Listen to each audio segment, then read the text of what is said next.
Hi, everybody. Thank you for joining us for one more of our dialogues on digital transformation with Portland's Institute.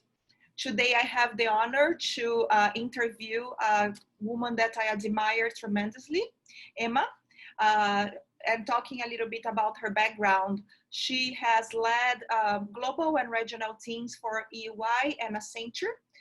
She brings over 25 plus years of experience in business strategy, IT, architecture and transformation, M&As, governance and compliance. She's an adjunct professor at NYU, and she's the founder of Open Minds Production and the CEO and co-founder of Orion Worldwide Innovation. She is a well-published author, and one of her books is The Business Caring Formula, and she hosts a podcast with the same name. So Emma, thank you so much for joining us today. My pleasure. I always admire this great cause of talking about human current and future progress, technology. I'm happy to be here. Thank you so much. So jumping directly into the questions today, so do you think that every organization needs to be digitally transformed to stay competitive and survive? And similarly, how does COVID affect that need for digital transformation? Phenomenal question, and it actually will set the tone for our conversation throughout this interview today. So I will start with the commentary that it no longer takes a huge corporation to have a huge impact. This is possible only because there is this technologies availability, and the new term of these technologies is called exponential technologies. And exponential technologies are possible when the data or any information becomes digital. So with digitization, any company, any small, mid-size or large or global company goes through a transformation that is accelerated because the data journey with the company is very different, it's fast. So to answer the question, is it critical to have the data transformed of the company, of their services to become digital? The answer is absolute yes. Because the digitized company, they actually called exponential companies. There is even a book published by Salim Ismail in 2014. It's called Exponential Organizations. And the definition of exponential organization is the one that is using new organizational techniques by leveraging exponential technologies. And also the ones that are using their impact, their output, their products to disproportionately large compared to their peers. So they go to the market much larger, 10x faster. So the ones that will not embrace these exponential technologies, they will not be able to pace that fast. So they definitely become non-competitive. Even they are very successful today, the other ones are actually going to move faster. So the exponential organizations are the ones using exponential technologies, and let's define what exponential technologies are in this perspective. Those are the ones that use infinite computing, the ones that are using IoT, Internet of Things, 3D printing, new technologies, robotics, artificial intelligence, synthetic biology, if they are in that space of the healthcare or the biology or biotechnology. Blockchain is a new solution because it's a distributed ledger that gives much stronger access to regular people, to technologies and to the payment system and so forth. We all also know the organizational tools, the incentive competitive competitions, it's called, crowdfunding, crowdsourcing. So all of this together is actually called exponential because they give that opportunity to companies, organizations, institutions, educational institutions as well, universities, to grow exponentially because it's possible. So the answer is absolute yes. Now, the COVID situation has accelerated the acceleration. It's amazing that we can look at it all this very dark side of this COVID or pandemic, but what it did, it showed us the flows of things that we were taking it as if it's just a normal pace. It now is telling us, well, if you couldn't survive or you're not ready for this kind of reality, then look into what you can change or adopt new. So my perspective for COVID is it just helped us to accelerate what was needed to be done, but now this is the cause to do that. Exactly. Thank you so much. It's very interesting to see even smaller companies or even mom and pop shops, right, adopting that. So I love the idea, and I love this this quote that you mentioned in the beginning, that you don't need to be a big corporation to have a big impact, right?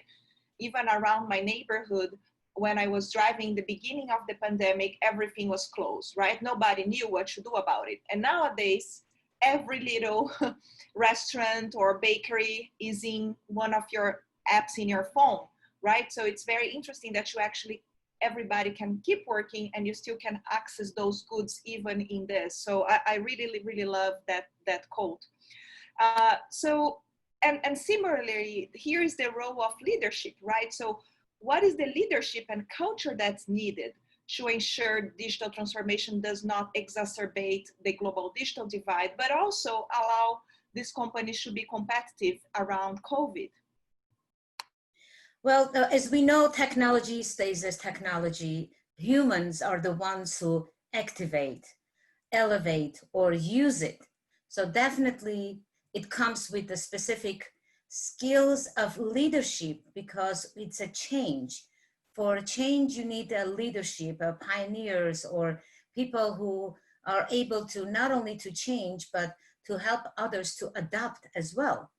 So definitely it comes with exponential technologies leverage. We call it actually exponential leaders. No surprise. So who are these exponential leaders?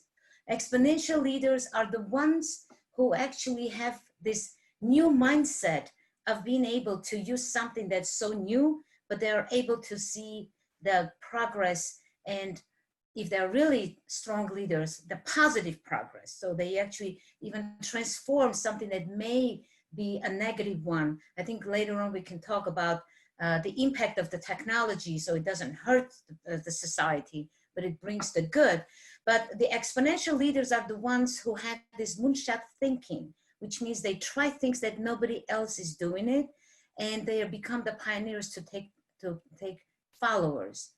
And the ones who have the new vision, they understand that if they do certain things using all these new technologies and changing, transforming their businesses, is good for their company, it's good for their customers, and for the society in general. So the new vision is very critical and absolutely requires a leadership thought process, strategy, and taking risks, for God's sake. It's because it's an experiment, and be prepared to manage your risk and have a mitigation plan if something doesn't work because it's so new.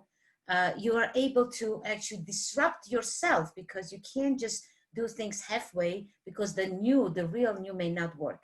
So the leadership, if I summarize, it says they need to understand the exponentials, the new technologies. So understanding is very important.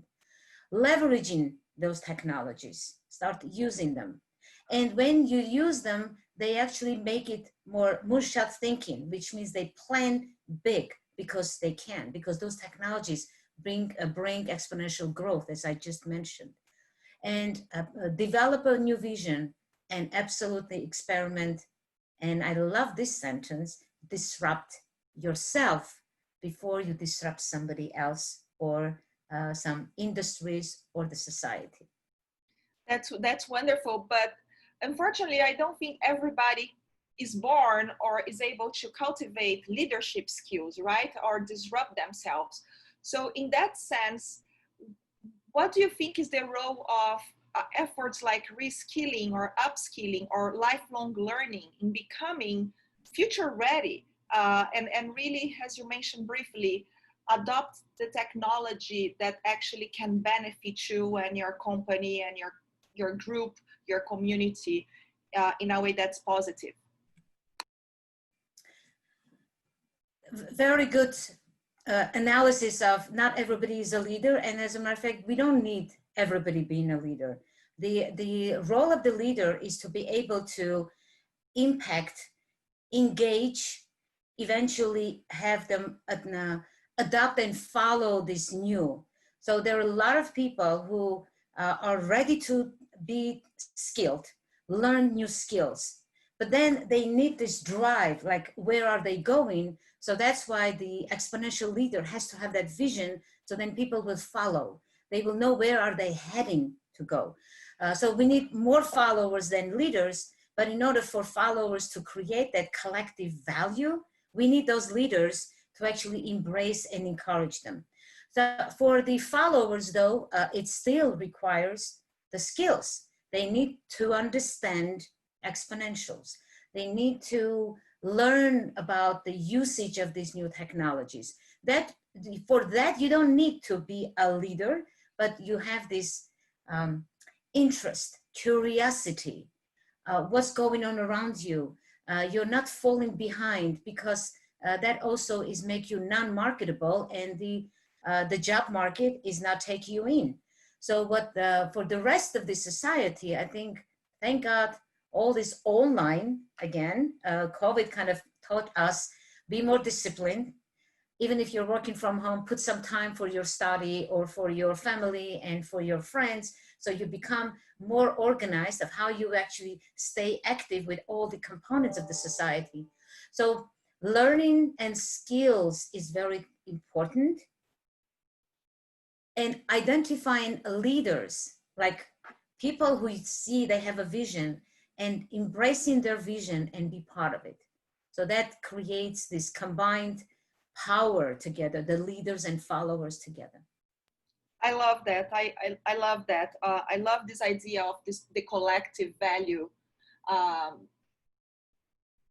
that the masses can bring, right? We learn so much that there is so many smart people out there that you have to bring inside to help you innovate, right? So it's this idea of the sum of the collective value with the exponential leader. I think sounds like a great formula for competitiveness, right? And moving forward into the technology itself and how we absorb and benefit from the technology. So my question is, how can we make sure that this digital transformation we are discussing remains human-centric and ethical, while also providing firms, governments, and economies with a competitive advantage? This is an ongoing, actually, concern, especially when artificial intelligence, a lot of the decisions that we make now that machines will make. I do respect all those concerns, but at the same time, let's remember, the rules for the machine to do is designed by humans. And then later on, when the machines will give us more information so that we can make more decisions, again, we are the ones to design what you do with the collective decisions and which ones you select. So it is humane and it's human, regardless from which angle you look at. However, I have to actually bring an interesting article that was written in 1969.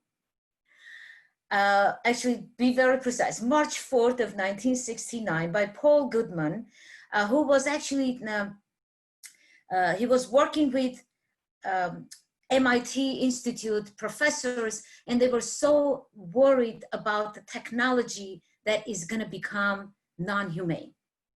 So what the question we are raising is not new. It actually became further complex because we have so much more technology that now interferes with human activities on a daily basis. How we keep it humane goes back to that learning ethics. Most of our technology or tech or computer science institutions and universities, very high-scaled, extremely effective and really good studies. what we need to do moving forward with all these exponential technologies is to add ethics training with computers. What happens? A programmer or a data scientist, they are masters of their knowledge. They of that part of the society. However, they are not the restaurant owner. They are not the retail manufacturing person. They are not in the biotechnology. So we are putting too much emphasis on the technology person to make all these decisions, where the decisions have to be made with the professional. So instead of trying to now make a computer science person a biotechnologist, what needs to be done is a collective design together. So the gap of scientists being on one side, the manufacturers being on the other, and then developers being on the other, I think this agile development is born because of that, because developer was developing something for months and then showing last minute, try it, didn't work because there was a big gap of what they were developing without knowing the industry. So that's why agile was born, just because of that, because we can do things faster. So the idea of keeping the technologies human, and more importantly, not to create something that will hurt the society, if not short-term, but long-term, we need to have this combined design element where the industry specialist works from the day that they start designing together with the technology, media, entertainment, all this marketing, legal, they have regulators, they have to work together, so then they don't design something that eventually becomes a harmful innovation. That's wonderful. And that actually reminds me of the internet itself, right? There are so many governance mechanisms that are actually multi-stakeholder, exactly to avoid some risks that are clear, right? So thank you so much. Do you have any final thoughts for us? I would probably add that let's add the government to this equation, that governments of all countries, they are responsible of this humane technology to be in place, not to regulate to the extent that it becomes non-effective, but just knowing enough about the technology. We don't need a government elected official to show off how much they don't understand the technology. They're just asking a question. So we need to fix that gap. It's not acceptable anymore, someone who is responsible for the society not knowing. So technology is moving so fast. So we need our governments also be educated to the level that they see the harm, and they are able to put regulations, again, not to kill the innovation, but enough regulations for people to be responsible, accountable. You earlier mentioned about my book, The Business Caring Formula. I put a lot of emphasis on the leader who is accountable and responsible. Because if you're a leader, people are following you. And the same goes to the governments. People are following you and they trust your judgment. For that, now that biotechnology is becoming a software, our body soon enough is going to become like a software. We can edit out diseases or add in diseases. So how we will manage it, I think the ethics needs to be taught at any level, even starting from the elementary school. Ethics, responsibility, accountability, so that it becomes a lifestyle. Like I mentioned in my book, leadership is a lifestyle. It's not an action, or it's not a role, or it's not a government role, or it's not a company role. It's a lifestyle. So whatever you do responsible and accountable. So that would be my message to the world, regardless of what role you play, regardless of what stage are you in your life. I think ethics, business ethics, human treatment, and responsible, accountable person will be able to take care of any problem and will be able to create beautiful solutions for the future and for our humanity. Thank you. That's so wonderful, and I couldn't agree more, especially on the government side.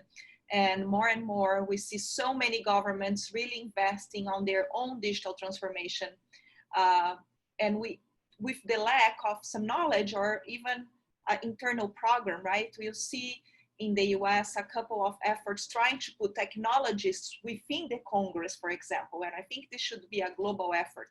So I really appreciate your wisdom today and this conversation, and hope to be in another panel with you soon. Thank you, Emma.